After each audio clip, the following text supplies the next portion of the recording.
Lagrange is one of the classic bass lines that seems pretty simple, but actually has some challenges for us to overcome in order to make it sound right. And once you do, it is super fun to play. So in this lesson, I'm going to give you 5 tips that will help you learn to play this bass line while continuing to develop your skill set as a bass player. If you have your own tips to share, please let us know in the comments below. Available to you today is my personal transcription for today's bass line, absolutely free. So go ahead and download that so you can follow along on the tab. If you want, you can also check out my cover of Lagrange where I play the song in its entirety so you can see the tips that I'm sharing with you working within the context of the song. But this video is all about teaching you. So let's get started.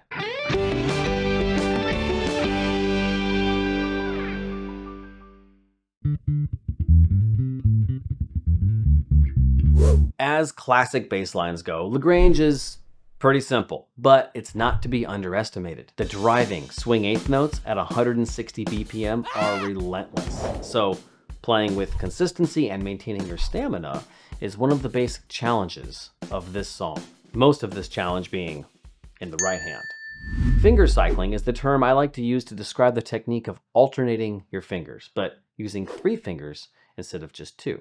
You could play this song using just 2 fingers on the right hand, but if you're having fatigue or trouble keeping up with the timing, learning to play with 3 fingers makes it so much easier. So if playing with 3 fingers is something you've been wanting to level up on anyways, playing this song is a great excuse to do just that. If you are used to playing with just 2 fingers, adding that 3rd finger can be challenging. But once you're used to it, it becomes more a natural part of your playing. It can be a little bit of an uphill battle to overcome, but to me, it's worth it. You get more longevity in your playing, you get more speed in your rhythms, which generally leads to more precision and better accuracy. The concept of cycling through our fingers is that we are trying to not favor any one finger, but rather spreading the workload out between them. Like I said, I expect this to be a little bit challenging for you. So take it slow and teach yourself to cycle through all 3 fingers one at a time. I like to play 3-2-1, 3-2-1. If you think about tapping your fingers on a desk, your fingers naturally flow that way. The other way is usually not as smooth. So even if this feels strange, just try to start using that 3rd finger and keep it in the rotation. Remember, when you're adding in something new, starting is usually the hardest part. Don't try to line your fingers up with the beat. The right finger to use is the one that's available. These are equal opportunity fingers.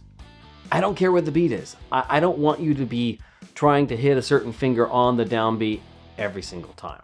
For the most part, whatever finger is the next in rotation, that's the finger you should use. 1, 2, 3, 4. I don't care where the beat is. I just keep cycling my fingers like that. And don't overthink it. As long as you are cycling through your fingers more or less evenly, that's all that really matters. If you watch my cover of this song and you follow along closely, you'll notice that I'm not exactly cycling through my fingers perfectly. In fact, if I start thinking about the fingers on my right hand, that usually makes them start to misfire and I mess up. So build up this skill. Get all of your fingers feeling equally strong and then just forget about it. Forget about it. Paul, forget about it. Sometimes it just means forget about it. Thank you very much, I got it. If you want to add 3 finger cycling to your skill set, make it the sole focus of some of your practice or your warm-up time. Give it your attention. That's the way to build a skill, right? Focus on cycling through each finger slowly and then pick up speed and add complexity as your skills become more solid.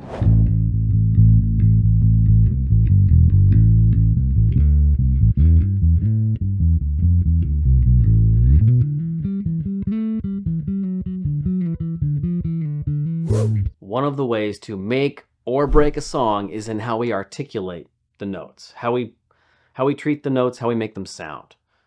This song, I think, likes to have nice long notes. This means that they are not cut off before the next note begins. We call this technique playing legato. A normal note, a standard average note, will typically end just before the next note starts, like this.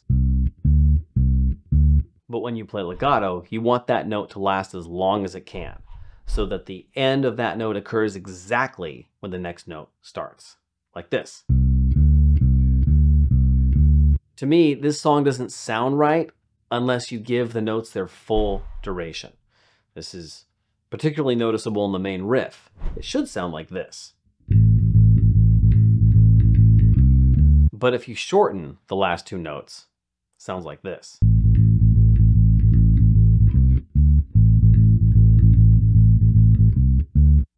And to me, it just doesn't have the right feel. So there's three things that we're going to do to make sure that we have nice, long, legato notes. First, keep them held down in the left hand. You want to keep the note sustaining, right? Until the next note is played. Should sound like this. Not this. Second, I'm going to avoid using the open A string in the main riff. It takes me a little bit of time to get off of that D note that I'm playing, the 5th fret on the A string, and it can sound a little bit sloppy sometimes. I like using the closed A on the E string instead. This note here.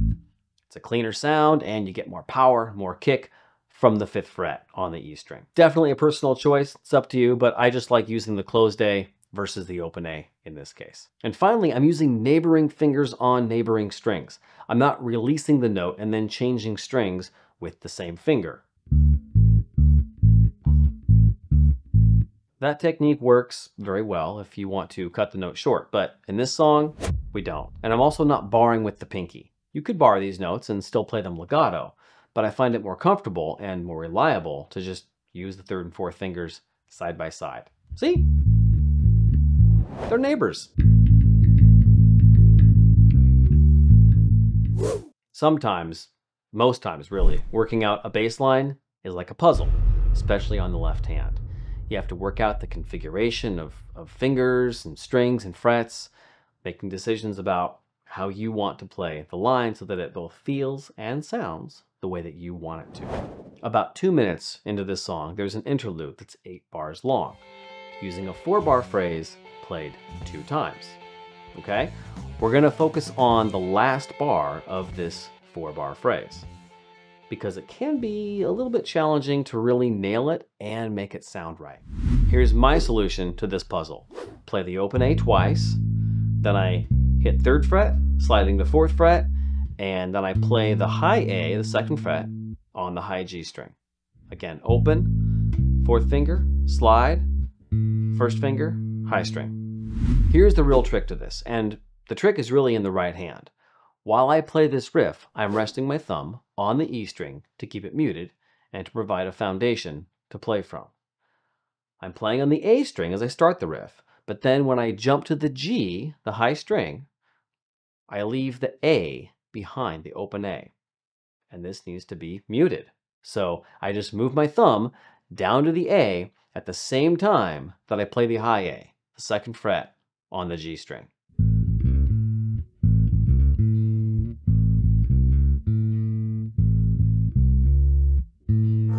In general, if you are playing on the G string, you should be resting your thumb on the A string. This is just a good habit to have, and it will clean up a lot of your sound on most of the bass lines that you're playing. You want to keep things muted. Keep that A string from ringing out when you don't want it to be ringing out. Okay, tracking the beat of a song seems fairly obvious, but it's so fundamental to the role of the bass that it's worth giving it our attention.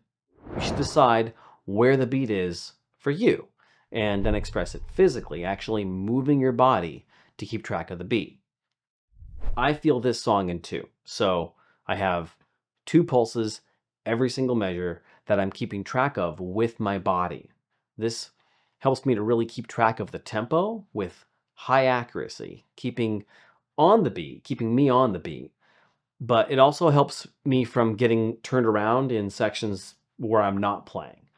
Those are the sections where I'm likely to get lost and maybe come in a beat too early or a beat too late. You should not only track where the beat is, but which one is the downbeat of the measure, which is the one of your measure.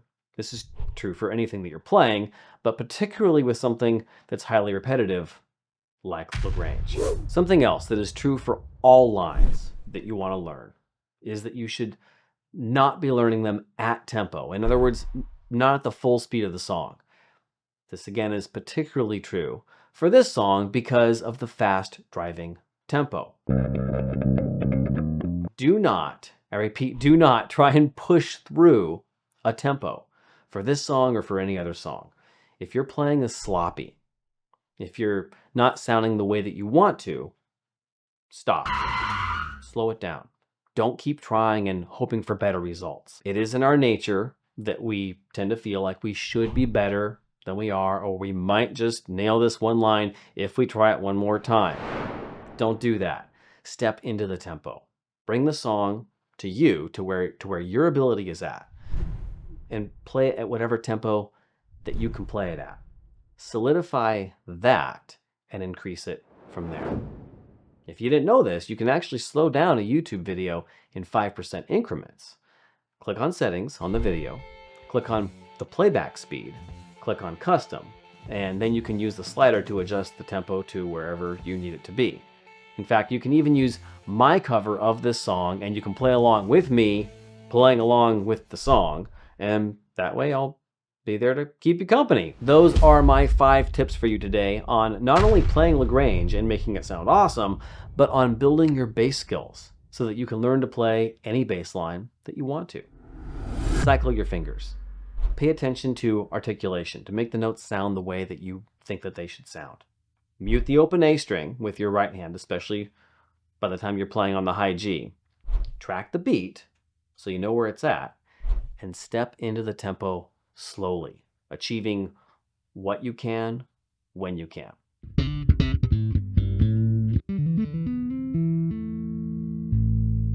These are opportunity fingers. Whatever, delete. Good enough.